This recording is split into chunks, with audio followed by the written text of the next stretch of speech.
nakakabighaning halimuyak ng kanyang kusina, nakakatakam na lutuin sa kanyang hapagkainan. Pabalik-balikan recipe ng mga pagkain kanyang ibabahagi direct from her kitchen sa kusina ni Momsy.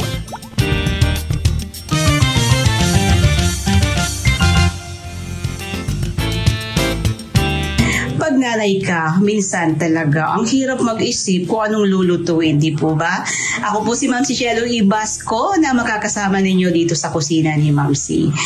Ayan, meron akong isda pero hindi ko alam kung anong gagawin ko dito sa isda. So nagtingin-tingin ako ng mga gamit pang natitira na pwedeng lutuin sa kusina. At nakakita naman ako, mayroon pa akong bell pepper, meron pa akong dahon ng sibuyas, yung malalaki meron din akong isang lata tolka na mushroom. Ay nako, yun nga, pwede pala akong gumawa ng fish with sweet and sour sauce but with a twist. So, let's go! So, prepare lang yung isda, iprito na ito, or kung meron po kayong leftover na isda, pwede naman na. And then, syempre, kailangan ng luyak, yung kakaiba niyang lasa, sweet and sour sauce, and then sibuyas, quartered lang yung isang piraso kasi maliliit itong sibuyas. Meron din akong bell pepper, in-slice ko to, tapos yung sibuyas, yung whole na mushroom ay hiniwa ko lang sa dalawa, and then meron akong 2 tablespoons na sukang puti or according to taste, 2 tablespoons na ketchup or according to taste, 1 tablespoon na sugar or according to taste, meron din tayong asin, paminta, at syempre according to taste, meron po akong 1/4 cup na water and 2 tablespoons na cornstarch, paghahaluin ko sila pampalapot, and then 1 cup water, at syempre po yung ating pritong isda at konting cooking oil. So, sa isang kawali, magpainit lang ng oil and stir fry po yung mga vegetable. Hanggang just enough, naluto siya pero nandun pa rin yung kanyang crispiness. Sprinkle, konting asin.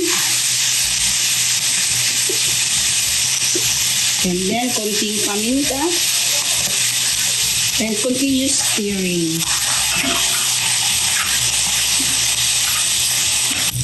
So, inalis ko yung mga gulay dito sa kawali. And then, naglagay uli ako ng konting oil. Ngayon ay ini-stir fry ko yung luya para palabasin yung kanyang flavor at saka yung kanyang aroma. Now, add the water. Okay, yung ketchup. And then yung suka. Konti muna, hindi ko ubusin para tikman ko siya. And then yung sugar. And then paminta. And then salt. Okay. And then stir, haluin po at papakuluin ito. Okay, once na nag-boil po yung ating sauce, ay adjust na lang yung timpla, kung gaano siya katamis or kung gaano kaasim, kung gaano kaalat. And then add na yung cornstarch na tinunaw po doon sa 1/4 cup na water. Ayan.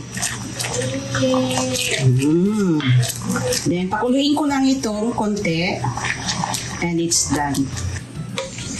Now, ilagay na yung pritong isda sa serving dish and pour the sauce doon sa isda.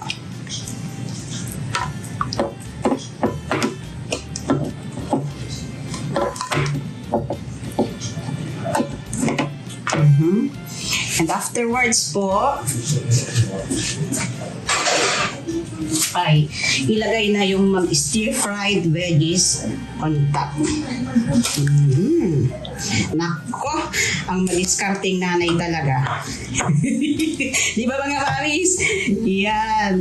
Give me 5. Appear tayo dyan. Yan. Ang madiskarteng nanay ay malayo ang mararating. Kaya eto na, ang fish natin with sweet and sour sauce. Nilagyan natin ng twist. Kasi ang importante po dyan ay yung sauce ay sweet and sour siya. Yung mga additives natin, yung mga gulay-gulay, ay kung ano na lang yung pwede nating maidagdag. So try nyo po ang ating recipe ito. Idea ng diskarte ng mga nanay. Pwedeng ginagawa nyo na to, pero sa mga hindi pa, sige po, you try it. Ako si Ma'am Chichelle yung Ibasco mula dito sa kusina ni Mamsi.